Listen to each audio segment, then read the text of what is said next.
What's the wildest surprise a friend has ever pulled on you? Chloe had been on a mission for weeks. Get me a date. I am usually pretty independent, not one for endless online swiping, but her persistence wore me down.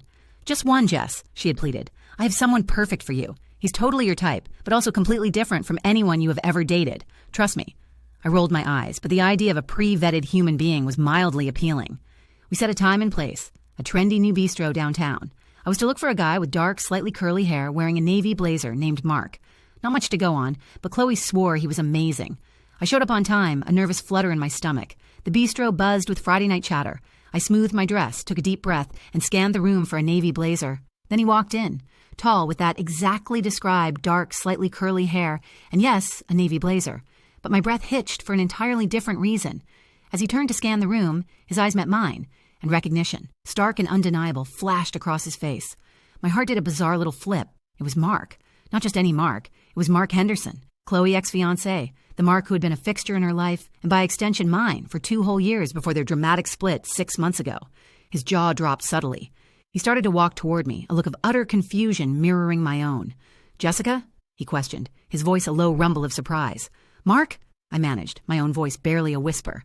We stood there for a beat, an awkward silence stretching between us, punctuated only by the distant clinking of glasses. The absurdity of the situation started to bubble up, a laugh threatening to escape. We awkwardly sat down at a small table, the initial shock slowly giving way to a shared, bewildered amusement. Chloe, we both said simultaneously, then burst into actual laughter. It turned out she had told him almost the exact same thing she told me. A wonderful friend, perfect for him, totally different from anyone he had ever dated. She had conveniently omitted the minor detail of their shared history. We spent the first hour dissecting Chloe motivations, sharing funny and slightly exasperated anecdotes about her well-meaning but often chaotic help. It was strangely therapeutic, almost like a mutual support group session. What started as the most bizarre and potentially disastrous blind date of my life morphed into an unexpectedly pleasant evening.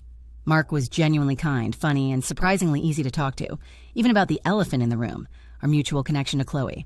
When I confronted Chloe the next day, her explanation was classic. Oh, come on, you two are both amazing, and I just knew you would hit it off. Who cares about my past with Mark? You're both so different from us together, it is perfect. She truly believed she was doing us both a favor. And the most surprising part? She was not entirely wrong. Mark and I have been seeing each other for a few months now, cautiously navigating the waters of a relationship born from such an odd beginning. Every time Chloe offers to help us with something, we just exchange a knowing glance and a quiet chuckle.